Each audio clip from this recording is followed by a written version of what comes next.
Debido a que el aislamiento reproductivo no puede diagnosticarse en todos los casos, comenzaron a desarrollarse otros conceptos de especie. En 1978, el botánico Cronquist desarrolla el concepto morfológico de especie.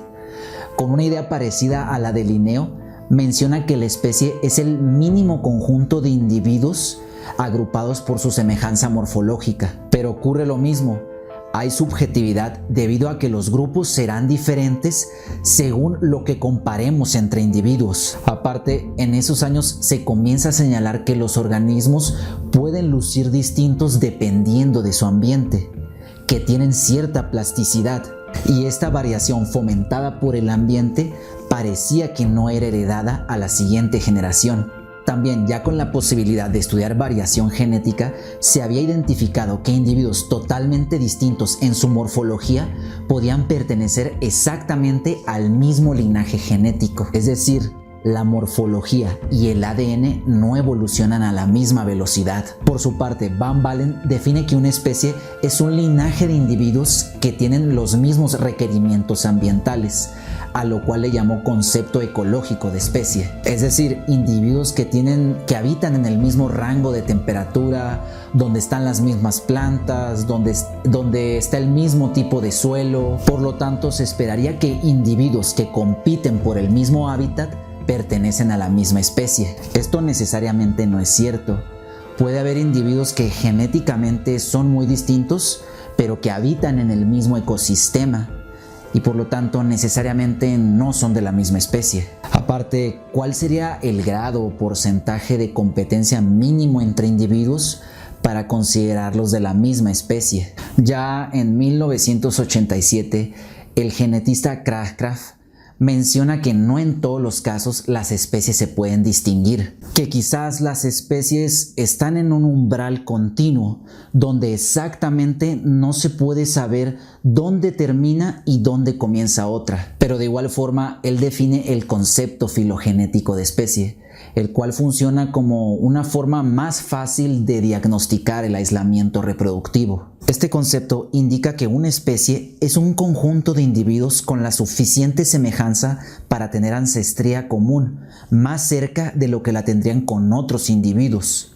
Lo que se refiere es que son individuos hermanos, los cuales descienden de un mismo ancestro. Como se puede ver, hay diferentes criterios para delimitar especies: genética, morfología, ecología. Considerando esto, Mark Wrigley desarrolla el concepto fenético de especie en 1993, donde indica que analizando la variación entre estos distintos criterios con estadística multivariada, se puede encontrar el agrupamiento mínimo de individuos a ser considerado una especie. Este criterio es multidisciplinario, mas requeriría que los distintos criterios tengan la misma importancia o el mismo peso, lo cual regularmente no es así. Para las plantas la morfología puede ser más importante, para los animales la genética, para los hongos puede ser la ecología. Y bueno, esto hace que el concepto fenético no sea del todo aplicable o igualmente aplicable en todos los organismos. Entonces, esto podría resultar en conjuntos de individuos que estadísticamente son viables, mas no representan grupos naturales. Con grupos naturales me refiero a que hay una fehaciente relación evolutiva entre estos individuos. Por otra parte, también está la pregunta: ¿qué tan mínimo debe ser ese agrupamiento? ¿En qué porcentaje? Hay algunos otros conceptos de especie que considero son combinaciones o variantes de los que ya mencioné. El concepto evolutivo de Simpson, otro neodarwinista.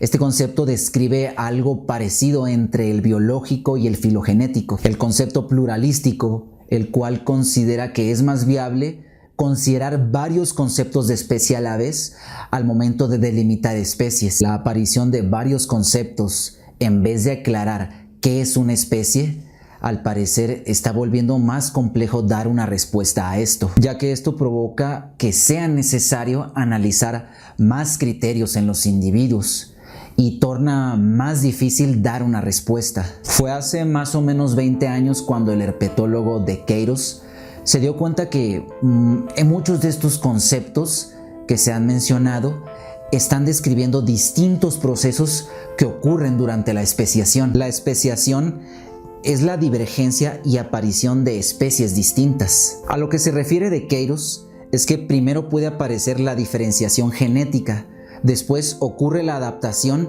a distintos ecosistemas o ambientes y comienzan a observarse diferencias morfológicas entre ambos grupos, y al último se cicatriza el aislamiento reproductivo entre ambos grupos. Esto no ocurre en ese mismo orden. No hay una regla que se conozca hasta ahora. Estas fases del proceso de especiación pueden variar en su orden dependiendo si hablamos de reptiles, hongos, mariposas o cualquier otro grupo de organismos. Y necesariamente todas estas fases no van a ocurrir. Es por eso que de Queiroz indica que los conceptos de especie que se han descrito no son compatibles entre ellos, porque son procesos que suceden en distinto momento de la especiación. De Queiroz también se da cuenta que muchos de estos conceptos de especie están basados en rangos de diferenciación entre grupos, lo cual es una perspectiva que viene desde Linneo, quien aparte de describir especies de plantas y animales, de la misma forma describía especies de rocas y minerales, objetos inanimados. De Queiroz menciona que el concepto de especie debe de basarse en una propiedad única e inherente de los seres vivos, lo que es la reproducción y formación de linajes. Esta es la propiedad biológica que menciona Ernest Mayr en su concepto, según de Queiroz, propiedad que no tienen los objetos inanimados. Por tanto, de Queiroz escribe que la especie es un grupo de organismos que pertenecen al mismo linaje y evolucionan conjuntamente. Suena parecido a lo que indica el concepto filogenético,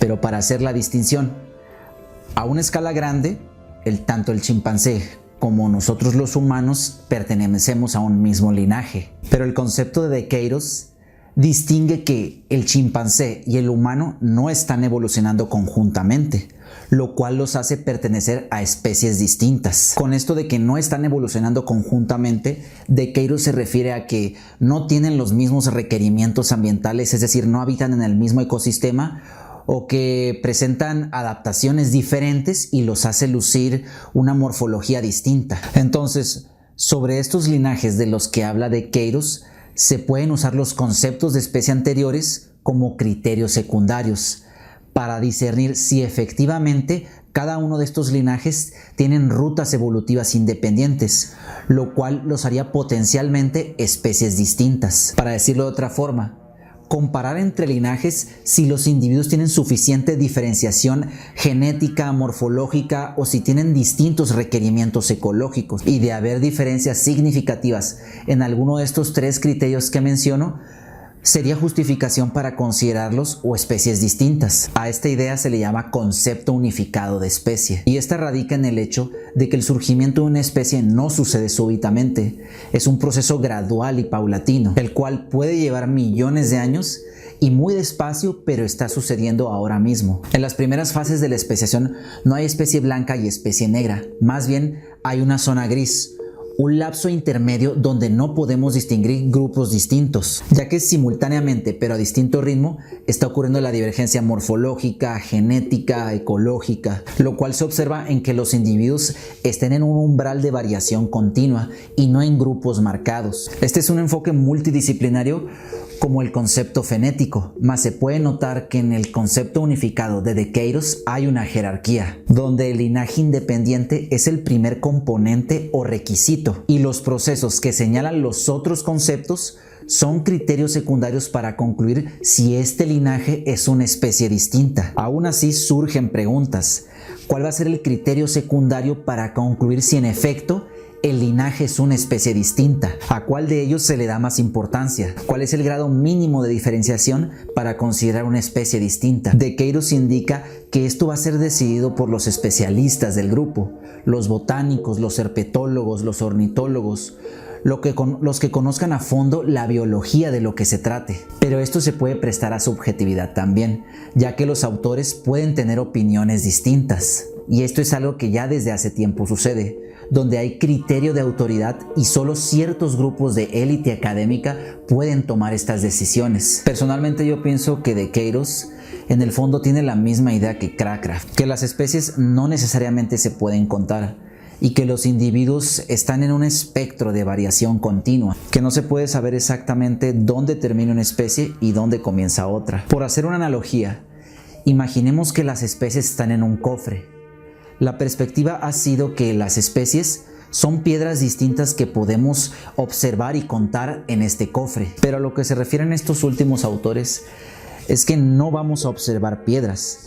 Más bien vamos a encontrar arena, grava, tezontle, materiales de grano fino que no vamos a distinguir fácilmente unos de otros, o que simplemente no se puede. La ciencia está basada en buscar y analizar unidades contables. Es la idea de objetivizar lo más posible, cuando los procesos naturales son muy complejos y no están ocurriendo precisamente de la misma forma que los conceptualizamos. Algo parecido a las especies son los colores, donde tenemos una paleta básica. Mas no es que haya uno y otro, sino que están en un espectro electromagnético continuo. En fin, esta idea puede sonar nihilista y no está contestando del todo la pregunta de este video, porque a pesar de ello, necesariamente se requiere poder contar especies para estudiar dónde hay más de estas, dónde son más variables, dónde se están originando. Preguntas básicas para manejar y conservar la biodiversidad.